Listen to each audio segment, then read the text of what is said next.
વધુ એકવાર દક્ષિણ ગુજરાત પર વરસાદી આફતનો ખતરો ઊભો થયો છે। સુરત, નવસારી અને નર્મદા જિલ્લા પર આકાશી આફતની આગાહી વ્યક્ત કરવામાં આવી છે।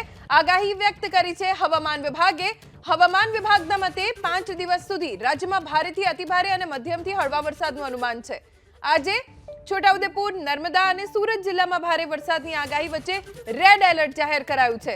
તો બનાસકાંઠા, પંચમહાલ, દાહોદ, ભરૂચ, તાપી, નવસારી, ડાંગ, દમણ અને દાદરાનગર હવેલી તેમજ બોટાદ અને ભાવનગરમાં છૂટાછવાયા સ્થળે અતિભારે વરસાદની આગાહીના પગલે ઓરેન્જ એલર્ટ આપવામાં આવ્યું છે। અમરેલી, ભાવનગર, અમદાવાદ, આણંદ, ખેડા, મહીસાગર, અરવલ્લી, સાબરકાંઠામાં છૂટાછવાયા ભારે વરસાદની આગાહી સાથે યલો એલર્ટ જાહેર કરાયું છે। તો આવતીકાલે ભરૂચ, સુરતમાં અત્યંત ભારે વરસાદ સાથે રેડ એલર્ટ જાહેર કરાયું છે, જ્યારે આવતીકાલે ભાવનગર, બોટાદ, આણંદ, વડોદરા, નર્મદા, તાપી, ડાંગ, નવસારી, વલસાડ અને દમણ, દાદરા, નગર હવેલીમાં પણ વરસાદ વરસી શકે છે। હવામાન વિભાગની આ આગાહી ફરી એક વખત દક્ષિણ ગુજરાત માટે આફતનો વરસાદ લઈને આવી છે, કેમ કે દક્ષિણ ગુજરાતના જિલ્લાઓમાં રેડ એલર્ટ આપવામાં આવ્યું છે।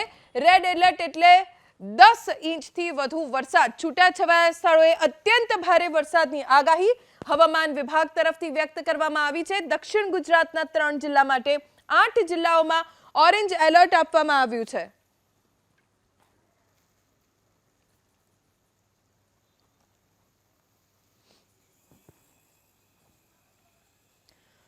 તો હજી પણ વરસાદ દક્ષિણ ગુજરાતને ફરી એક વખત ગમરોળી શકે છે અને એ સાથે જ પ્રશાસન પણ એલર્ટ છે, કારણ કે થોડાક દિવસના વિરામ બાદ ફરી એક વખત નદીઓના જળસ્તર વધવાની શક્યતા છે। જળાશયોમાં પાણી છલોછલ થાય તેવી ભરપૂર શક્યતાઓ છે, જેના કારણે પ્રશાસન પણ સતર્ક છે। તો બીજી તરફ રાજ્ય સરકાર ઉપર સતત સ્થિતિ ઉપર નજર રાખી રહી છે। ક્યાંય પણ કોઈ પણ પ્રકારની અનિચ્છનીય દુર્ઘટના ન બને તેનું ખાસ ધ્યાન રાખવામાં આવી રહ્યું છે।